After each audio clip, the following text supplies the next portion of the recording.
And joining us right now on the Rothman Orthopaedics guest line to talk some hoops from CBSSports.com, NBA writer Michael Kasky-Blomain. Michael, what's going on, brother? What's up, Marc? Thanks for having me on again, man.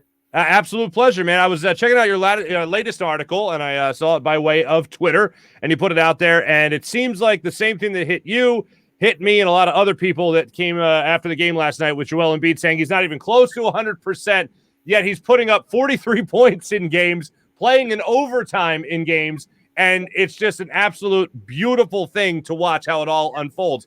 Joel Embiid, when do you think he can get back to 100%, and what are you making him do? What are you making of him and how he is performing right now, being very less than 100%?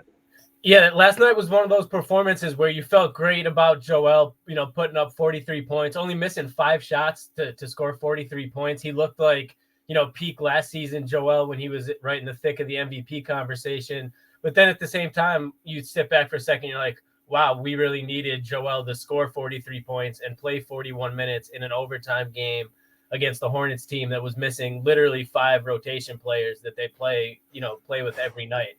Basically, like if their entire first unit, minus a couple guys, Gordon Hayward was out, and it took that type of a Herculean effort for Joel. So my 2 takeaways from that game, obviously, were that Joel is still a beast and that he needs some help. And the fact then that, after the game, he was talking to Kate Scott, the Sixers commentator, and said, like that article says, that he's still not at 100% now, almost 2 weeks after he returned from missing nearly 3 weeks with, COVID-19. He said that it hit him really hard and that he's, consistently feeling a little bit better. But, I'm hoping as long as he doesn't have to miss any more games, I think that over the next couple of weeks, we'll see him really start to round into shape. I think we've seen it a little bit in that Atlanta game that he hit the game winner in. And then in Charlotte last night, we're starting to see flashes of the Joel Embiid that we got accustomed to seeing last season. And I think, moving forward, as long as he can stay out on the floor, we'll see more of that moving forward. Mm-hmm. Certainly. I mean, I look at him, and I said this on yesterday's show, I look at him as, the Super Bowl was the greatest thing that happened, maybe to Philadelphia ever, maybe since the Declaration of Independence. And then after that, it's watching Joel Embiid play his career here in Philadelphia. And last night, that really hit me. It really sunk in. And it wasn't just last night. It was the night before, beating the Hawks and how he's been performing in these overtime games, especially being right after COVID. When it comes to the ceiling of this team as constructed right now, without Ben Simmons playing, even with Joel Embiid playing at this level, what is it? What is the ceiling for the as constructed 76ers right now? If they keep this team as, completely intact as it is currently constructed, I feel like the ceiling is about the same as it was last season. I think Joel's good enough, obviously to get them into the playoffs, potentially even win a first-round series, depending on who they're matched up with, as long as everyone can stay healthy. But that's pretty much where you're going to cap the ceiling. You don't really see them contending and beating a team like the Bucks, like the Nets, like even, some of these teams that have been playing really well, the Bulls, teams like that with, the roster is currently constructed. Obviously, the Sixers kind of have an ace in their pocket that a lot of these other contenders don't have, other than maybe the Nets, because they have almost a similar situation going on. But in terms of having a guy like Ben Simmons there that they're, obviously going to trade eventually, that could bring back, a real infusion of talent around Joel and the team that's already out there, that has the potential to take them from, a good playoff team, which is what I think they are currently, to right back in the thick of that contender conversation in a conference where if Joel had a little bit more help around him on the perimeter, potentially they could compete with, the Nets and the Bucks to get to a conference finals, something like that. Mm-hmm. Now, when it does come to eventually moving on from Ben Simmons, which I think the last time we spoke, that's pretty much where you and I thought this was going, as most people do. The latest report is that Damian Lillard wants Ben Simmons to play with him in Portland, so a lot of people are just coming to the conclusion that CJ McCollum would most likely get dealt to the Sixers. What's the latest, and what's your opinion? That's a great question, Marc, and I can tell you, some pretty firsthand information. I spoke to a member of the Sixers this morning that basically shot that down completely. There's no interest currently on the Sixers side of having CJ McCollum be the centerpiece of a trade package for Ben Simmons. The source added that the two sides haven't talked in weeks, being, Portland and Philadelphia.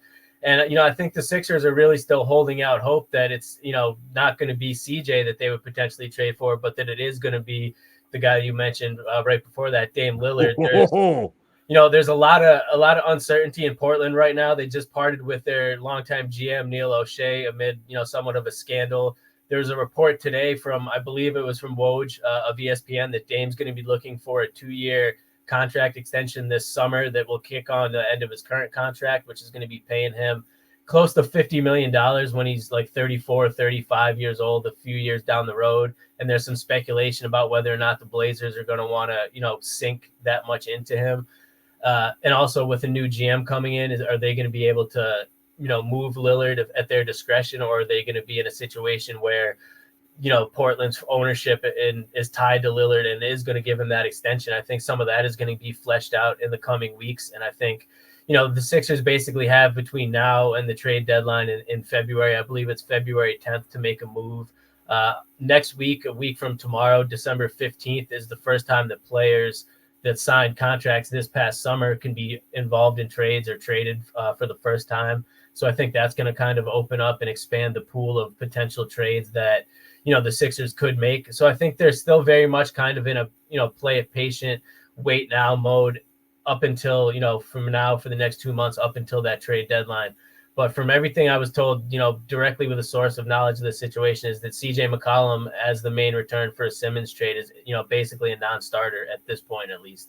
All right, let me stay on the trade idea for a second here. How much do picks come into play here? Because I know the Sixers' main goal is not wasting prime years of Joel Embiid. So when it comes to first-round picks in return, how sexy is that to the Sixers?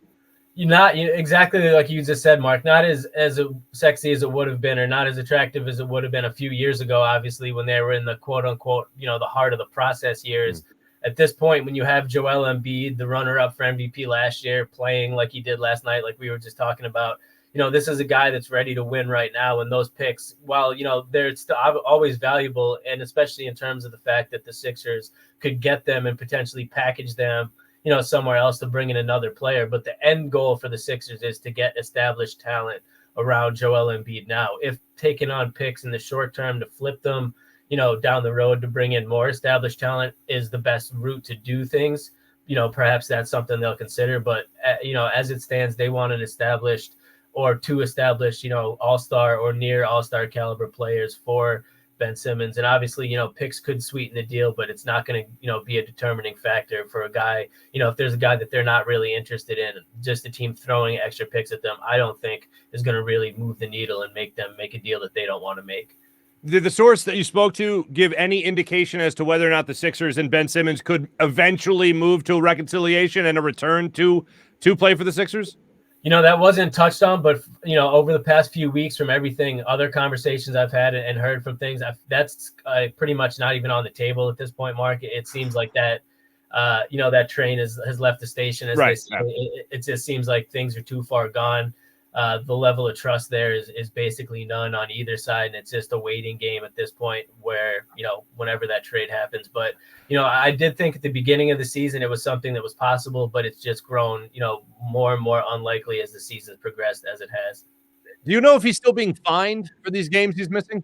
He is. He's been being fined. It's about 3 weeks now, I think. It was only a couple weeks where he wasn't being fined. And then when they initially started re-fining him, after the mental health situation, the fines have been consistent since then.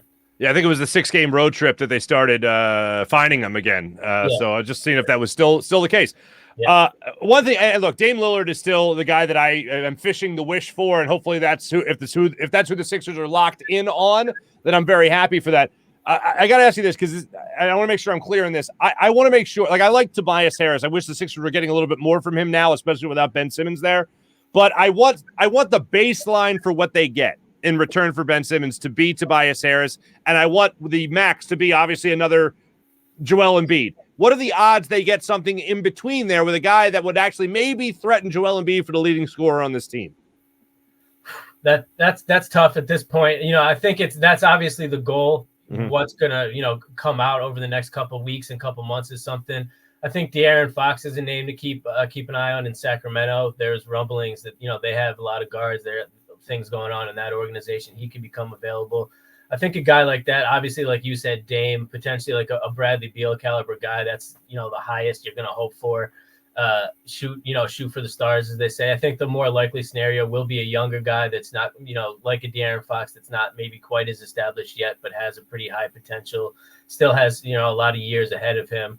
But, a return like Tobias Harris, to me, CJ McCollum is a similar player to Tobias Harris in terms of, what he's accomplished in the NBA and who he could be. And for the Sixers at this point, that's just, not, it's a little bit lower than what they're looking for. Similar to Jeremy Grant report a couple weeks ago that he was a guy that maybe they were looking at, and then that was quickly shot down by the team to me. And I think a few other reporters that he didn't really, meet the criteria, for lack of a better word. So, they're keeping the bar high, and they obviously want it to be a player, to me, that has a higher ceiling than Tobias Harris. If that happens, we'll find out. James Harden, is that deal still out there? Is he still the white? I don't mean that. Oh, God, people are going to think I'm making fat jokes. I'm not. Is he still the white whale in Daryl Morey's eyes? It's tough to say. Obviously, the way things started in Brooklyn, I think it's gone a little bit smoother in recent weeks, and those rumblings have kind of quieted. It's obviously a guy that Morey will always keep an eye on. I always feel that I don't see Harden leaving Brooklyn myself, especially as long as Durant's there. I think those two will want to stick it out, and as long as those two are together on a team, they're a legitimate, automatic contender. So I'd be somewhat surprised if he doesn't sign an extension with Brooklyn over the coming offseason. But the history with him and Morey obviously makes the Sixers a team to at least keep an eye on in that situation. Certainly. We talked a little bit about Tobias Harris. I don't know who would disagree with this. Without Ben Simmons, I was looking at Tobias Harris to be the guy that has stepped up. Instead, I've seen guys like Seth Curry step up. I've seen Tyrese Maxey step up. I've seen Matisse Thybulle continue great defense when he's been in. For me, Harris just isn't the guy that seems to really want to take those reins. I don't know if he's still exhausted from COVID or what the deal might be, but he just hasn't been the guy to step in a bigger role yet. No, I agree 100%. I was actually saying that. I was on the radio earlier today with Mike Gill in South Jersey, and we were talking about Tobias Harris, and I basically said what you just said, that, he's probably been my most disappointing player on the team this season, especially without Ben out there. You don't always want to equate production to contracts, but it's really tough not to when you look at where he ranks in the league in terms of the highest paid players, and you look at the guys, clustered right around him. And then you look at him and the production that you get from him. And to me, it's one of those things, maybe I just needed to adjust my, what I expected out of him, because pretty much since he signed with the Sixers on that long-term deal a couple of years ago, I've kind of been looking for him to take that next step. Now that he had, long-term security, he finally had a home, a huge contract behind it, a clear-cut role on a good team. And, he's a good player, obviously really solid. Any guy that's going to consistently give you, 20 points, 7 rebounds, and 3 assists a game, you can't dismiss as a bad player. But he just, to me, doesn't have the ceiling to elevate the Sixers ceiling as a team. And like you said, he doesn't seem to be the guy that wants to step up. He's not a guy that if Joel's out, you can rely on Tobias to take his scoring average up to 30 and put the team on his back. He's still going to go out and give you the 22, which you appreciate, but you're just, you're always waiting for more. And I think at this point, we just have to accept that there probably isn't more. Like, he's going to have a few games where he goes off and he gets hot, but he is, to me, I think at this point, he kind of is what he is, which is, a really high level role player, masquerading basically as a max level player in Philly. Oh man. I completely agree with what you're saying. The most pleasant surprise, though, this season, again, I think, is Tyrese Maxey. I mean, he has taken what he was able to do in the playoffs and applied it right to this season, especially when Joel Embiid was out. Now I think there's a little bit of a learning process needs to happen here with him playing with Joel Embiid. Overall, what have you made of Tyrese Maxey so far this season? Yeah, absolutely. I think I think we all expected him to take a little bit of a step forward this season with especially with Ben out, but he really took the reins of that offense, like you said, especially when Joel was out, and kind of ran with it and showed, really quickly how he's developed, how he can attack the basket, how he can space the floor. And I think in a way he's almost potentially even complicated potential Ben Simmons trade talks, maybe a little bit, because coming into the season, the number one thing you wanted in exchange for Ben was a point guard of the future. And now it's a super limited sample size, so it's hard to look into it too much, but he's looked like a legitimate, potential starting point guard or starting guard for this team for the future. And then if you were considering, trading for a guy like, De'Aaron Fox, for instance, or another, smaller point guard, a CJ, anyone like that, now maybe do the Sixers think twice, because, bringing in one of those guys would end up obviously cutting into Maxey's minutes and slowing his potential and development.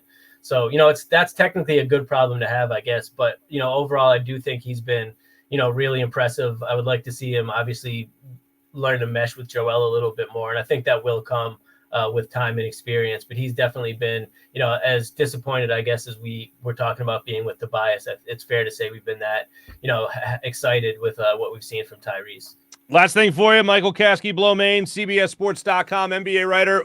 When you look at the Ben Simmons situation, will this go right up to the trade deadline? Will this happen a month before, 2 months before? How long do you think this will continue to go on for?